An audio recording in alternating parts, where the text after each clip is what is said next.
NEET 2022 में कितने questions ऐसे हैं जिनको बोनस मार्क्स में इंक्लूड किया जाएगा।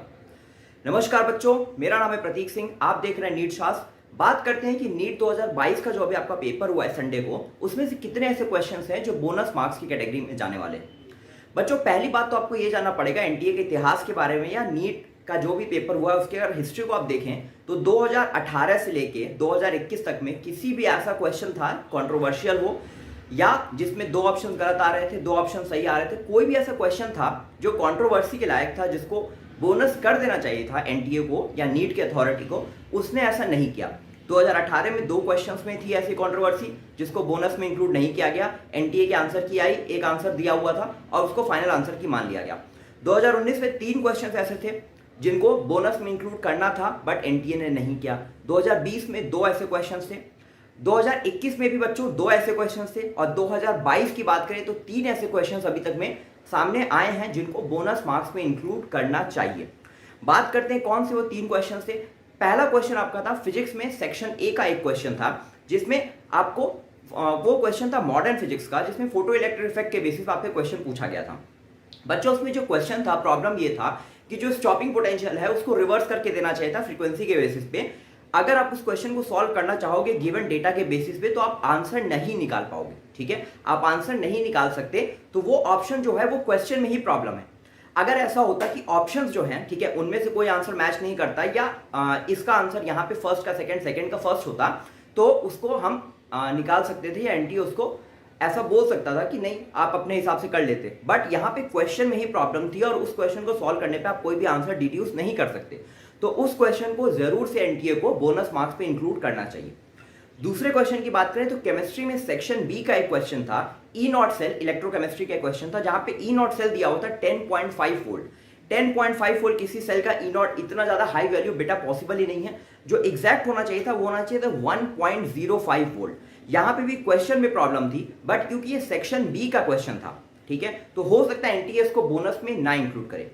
तीसरा क्वेश्चन आपका बायोलॉजी में, ठीक है, बॉटनी में सेक्शन ए का एक क्वेश्चन है, जहां पे आपको स्टेटमेंट बेस्ड क्वेश्चन दिए हुए थे, 5 स्टेटमेंट दिए हुए थे, उसमें से आपको बताना था कि कितने करेक्ट हैं। ठीक है, 5 स्टेटमेंट दिए हुए थे ए बी सी डी ई, और बेटा हमें पांचों स्टेटमेंट जो है वो सही हैं, बट कोई भी ऑप्शन ऐसा नहीं था जिसमें A B C D E all correct लिखा हुआ था। ठीक है, तो वो से क्वेश्चन में प्रॉब्लम है। इसके अलावा एक क्वेश्चन बायोलॉजी में और बच्चे पूछ रहे हैं कि नेट गेन ऑफ एटीपी पूछा हुआ था ग्लाइकोलिसिस में, तो बेटा उसका आंसर होगा 2 एटीपी। ठीक है, वहां पे आपको NADPH का या ऐसी किसी की बात की नहीं गई थी, सिर्फ नेट गेन के बारे में पूछा गया था, तो उसका आंसर होगा 2 एटीपी। उसके लिए आपको बोनस नहीं मिलेंगे। ठीक है, उसके लिए तो आपको किसी कीमत पे बोनस नहीं मिलेंगे।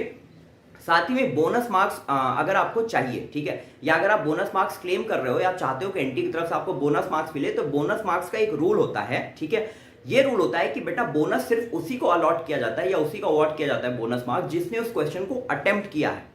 ऐसा नहीं होता कि अगर आपने क्वेश्चन को अटेम्प्ट नहीं भी किया है और क्वेश्चन अगर गलत है तो आपको बोनस मिलेंगे। बोनस सिर्फ उसी स्टूडेंट को मिलेगा जिसने उस क्वेश्चन को अटेम्प्ट किया होगा। मिला जुला के 3 क्वेश्चंस ऐसे हैं जो बोनस में आएंगे। ठीक है, तो अगर आपने उन तीनों क्वेश्चन को अटेम्प्ट किया है तभी आपको बोनस मार्क्स मिलने की पॉसिबिलिटी है। और दूसरी बात यह कि एनटीए की अगर आप हिस्ट्री उठा के देखो तो बोनस मार्क्स मिलते तो है नहीं। देखते हैं इस बार एनटीए क्या करता है, बोनस मार्क्स देता है या नहीं देता है।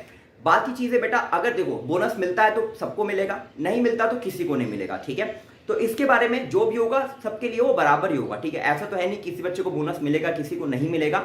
तो बोनस अगर मिलता है तो सबको मिलेगा। ठीक है, 15 मार्क्स का सबको फायदा होगा। नहीं मिलता, अगर आपने तीनों अटेम्प्ट किया तो आपको 15 मार्क्स का लॉस होने वाला है।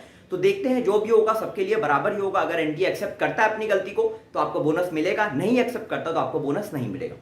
साथ ही बच्चों मैं आपको बता दूं कि नीट शास्त्र पे लास्ट ईयर हमने कई बच्चों को नीट काउंसलिंग के लिए प्रॉपर गाइडेंस देके उन्हें ऑल इंडिया कोटा के थ्रू और स्टेट कोटा के थ्रू बेस्ट से बेस्ट मेडिकल कॉलेज उनके रैंक पे जो पॉसिबल है वो हमने दिलाया था। इस साल भी हम अपनी काउंसलिंग सर्विसेज के लिए हम ओपन हैं।